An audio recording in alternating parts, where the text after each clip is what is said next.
Hello friends, आज हम बात करेंगे mechanism of transcription in prokaryote means prokaryotic के ट्रांसक्रिप्शन के बारे में। तो जो प्रोकैरियोटिक सेल है उसमें सिंगल तरह के आरएनए पॉलीमरेज की ज़रूरत पड़ती है ट्रांसक्रिप्शन को प्रोसेस के लिए कैटेलाइज करने के लिए। Means in prokaryotic a single RNA polymerase catalyse the transcription of all the 3 type of RNA. जो प्रोकैरियोटिक सेल है उसमें सिंगल तरह के आरएनए पॉलीमरेज पाए जाते हैं जो तीनों प्रकार के आरएनए को कैटेलाइज करते हैं।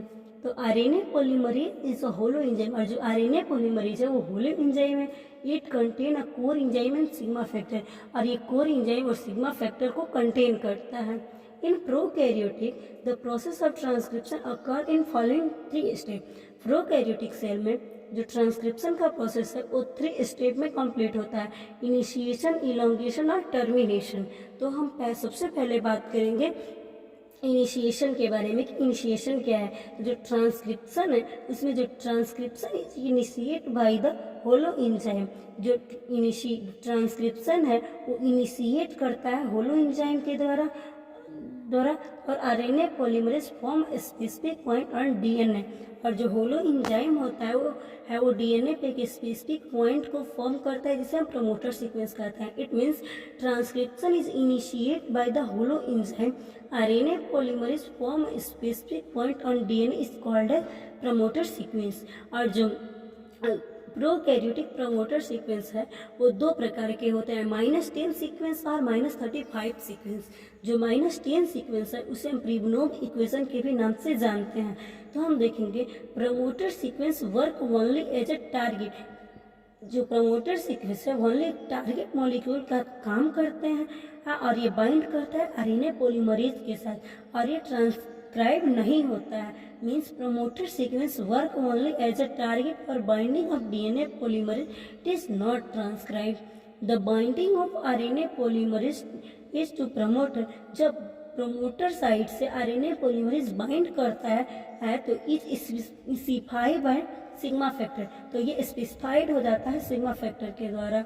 The RNA polymerase bind the promoter and form a close complex, और RNA polymerase प्रमोटर के साथ बाइंड करके एक क्लोज कॉम्प्लेक्स का फॉर्मेशन करता है। And after formation of close complex, और क्लोज कॉम्प्लेक्स के फॉर्मेशन हो जाने के बाद आरएनए पॉलीमरेज ब्रेक कर जाता है। आरएनए पॉलीमरेज का हाइड्रोजन बॉन्ड ब्रेक कर जाता है complementary base of DNA double strand और सेपरेट 10 to 14 बेस पेयर से। Means after formation of close complex RNA polymerase break hydrogen bond between complementary base of DNA double strand. And मतलब इसका मतलब ये हुआ जो कॉम्प्लीमेंट्री बेस होता है डीएनए डबल स्ट्रैंड के भी, जिसमें हाइड्रोजन बॉन्ड से जो आरएनए पॉलीमरेज होता है वो बॉन्ड ब्रेक कर जाता है और सेपरेट 10 to 14 बेसिस और 10 और 14 बेसिस में ये सेपरेट हो जाते हैं। From -11 to +3 base sequence is called melting, और -11 और +3 बेस सीक्वेंस होता है वो मेल्टिंग कहलाता है। The region of open of DNA, जो रीजन होता है ओपन ऑफ डीएनए का उसे हम ट्रांसक्रिप्शन बबल कहते हैं। Now the close complex change into open complex. अब तब क्या होता है जो क्लोज कॉम्प्लेक्स होता है वो ओपन कॉम्प्लेक्स में चेंज हो जाता है। तो RNA polymerase use one of the 2 open of DNA strand. जो आरएनए पॉलीमरेज है वो ओपन ऑफ डीएनए स्ट्रैंड का यूज करते हैं जो 3' से 5' में होता है एज टेम्पलेट के रूप में, जिसे हम टेम्पलेट स्ट्रैंड के नाम से जानते हैं। और जो कम्प्लीमेंट्री स्ट्रैंड होता है जो इसका मतलब वो 5' से 3' to the template strand is almost identical to the RNA transcript. और जो कॉम्प्लीमेंट्री स्ट्रैंड होता है ऑलमोस्ट आइडेंटिकल होता है आरएनए ट्रांसक्रिप्ट से, जिसे हम कोडिंग स्ट्रैंड के नाम से जानते हैं। The first nucleotide of DNA strand, जो फर्स्ट न्यूक्लियोटाइड होता है डीएनए स्ट्रैंड का ट्रांसक्राइब करता है आरएनए न्यूक्लियोटाइड में, जिसे हम इनिशिएशन पॉइंट या स्टार्ट पॉइंट कहते हैं। The RNA polymerase start synthesis of RNA nucleotide. और जो आरएनए पॉलीमरेज स्टार्ट करता है सिंथेसिस आरएनए न्यूक्लियोटाइड में फ्रॉम इनिशिएशन पॉइंट से, जो 5 डेज से 3 डेज में था। जो RNA polymerase are complementary to the nucleotide of DNA template. और जो आरएनए न्यूक्लियोटाइड होता है वो कॉम्प्लीमेंट्री होता है न्यूक्लियोटाइड ऑफ डीएनए टेम्पलेट से। Means RNA nucleotide are complementary to the nucleotide of DNA template.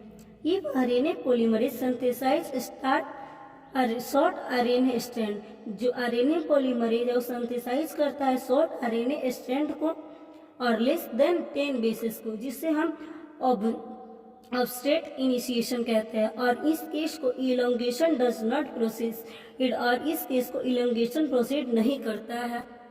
When RNA polymerase manage to synthesize more than 10 bases, और जो RNA polymerase होता है तब क्या करता है वो 10 से ज़्यादा बेस पेयर का सिंथेसाइज करता है। Long base pair of RNA strand, 10 लंबे बेस RNA स्ट्रैंड का, तब क्या होता है जो RNA polymerase है वो RNA स्ट्रैंड का 10 लंबा बेस पेयर का सिंथेसिस करता है। इट रिलीज सिग्मा यूनिट, और ये सिग्मा यूनिट को रिलीज करता है तब कोर एंजाइम कैरी करता है इलोंगेशन के प्रोसेस को। अब हम बात करेंगे इलोंगेशन के बारे में। तो elongation phase being with the dissociation of sigma factor. जो इलोंगेशन होता है वो सिग्मा फैक्टर के डिसोसिएशन के कारण होता है। It allow core polymerase to move along template strand of DNA, और ये अलाउ करता है कोर प्रमोट पोलीमरेज को, और जो मूव करता है टेम्पलेट स्ट्रैंड ऑफ डीएनए में। तो core enzyme polymerase move along template strand of DNA in 3 to 5 direction.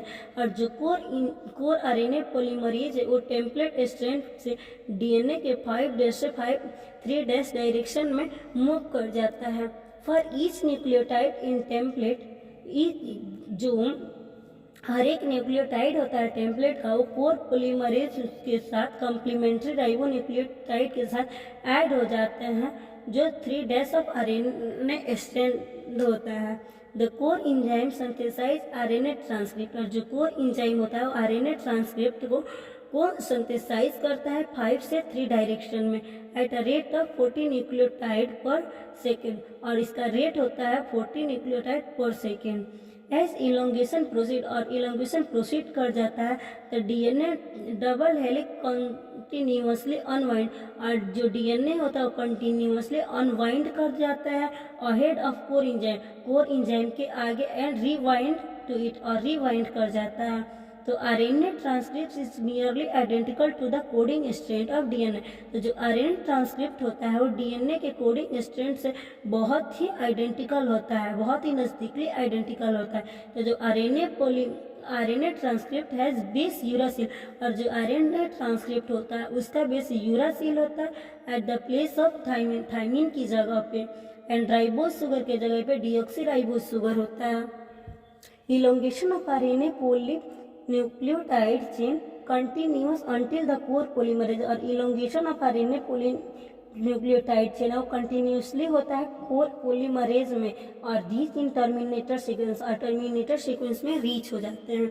अब हम बात करेंगे टर्मिनेटर सीक्वेंस के बारे में। The process of ending of transcription is called a termination. जो ट्रांसक्रिप्शन के एंड प्रोसेस होता है उसे हम टर्मिनेशन कहते हैं। It take place when the RNA polymerase transcribe, और जो आरएनए पॉलीमरेज होता है वो ट्रांसक्राइब हो जाता है और सीक्वेंस ऑफ डीएनए में, जिसे हम टर्मिनेटर सीक्वेंस के नाम से जानते हैं। और जो टर्मिनेटर सीक्वेंस है वो 2 प्रकार का होता है, रो डिपेंडेंट टर्मिनेशन और रो इंडिपेंडेंट टर्मिनेशन। तो जो रो डिपेंडेंट टर्मिनेशन होता है वो रिंग शेप का होता है सिंगल स्ट्रैंड और बाइंडिंग ATPase एंजाइम के। Means rho is a ring shape single strand binding ATPase protein. Means इसका मतलब ये हुआ जो रो डिपेंडेंट टर्मिनेशन है, मीन्स जो रो होता है वो रिंग शेप का होता है और single strand binding ATPase protein होता है।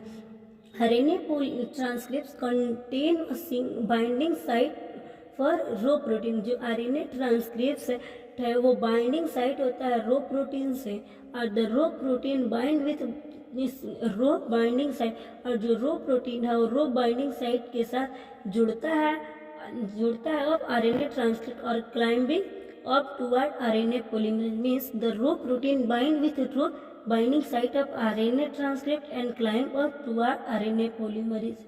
Near the end of gene के नज़दीक rho protein coiled with the polymerase, जो रो प्रोटीन है वो क्वाइल कर जाता है आरएनए पॉलीमरेज के साथ। As a result the RNA polymerase release from the bubble, और जो आरएनए पॉलीमरेज होता है वो रिलीज होने लगता है बबल के फॉर्म में एलॉन्ग विद आरएनए ट्रांसक्रिप्ट। अब हम बात करेंगे रो इंडिपेंडेंट टर्मिनेशन के बारे में। इन दिस मैकेनिज्म, मतलब जो रो इंडिपेंडेंट टर्मिनेशन है, इस मैकेनिज्म में जो ट्रांसक्रिप्शन होता है वो terminated due to the specific terminator sequence, ये टर्मिनेट करता है स्पेसिफिक टर्मिनेटर सीक्वेंस से। At the end of transcripting gene, जो एंड होता है ट्रांसक्रिप्टिंग जीन का, वो पॉलीमरेज रीच अ रीजन, और इस रीजन में ये रीच हो जाता है गुआनिन और साइटोसिन न्यूक्लियोटाइड से। The RNA transcribe from this region fold back of itself, जो आरएनए ट्रांसक्राइब होता है इस रीजन में फोल्ड बैक हो जाता है अपने आप, और कॉम्प्लीमेंट्री हो जाता है गुआनिन और साइटोसिन ऑफ न्यूक्लियोटाइड से, और बाइंड कर जाता है, बाइंड करके एक लूप का फॉर्मेशन करता है जिसे हम हेयर पिन लूप कहते हैं। In a terminator the hair pin loop is follow by repeated sequence, और जो हेयर पिन लूप है वो फॉलो करता है रिपीटेड सीक्वेंस में, और at basis of uracil in RNA transcript match up with the adenosine से मैच कर जाता है, और न्यूक्लियोटाइड इन टेम्पलेट डीएनए से। The adenine double bond uracil pair in too weak, और ये बहुत ही कमजोर बॉन्ड से जुड़ जाता है, और to held RNA DNA template, और डीएनए टेम्पलेट से हेल्ड कर जाता है। As a result the RNA polymerase fall off and DNA transcript release out from the bubble, और जो डीएनए आरएनए ट्रांसक्रिप्ट है वो बबल के रूप में रिलीज करने लगता है। अब हम इसके स्ट्रक्चर के बारे में बात करें। जैसा कि आप लोग देख रहे हैं,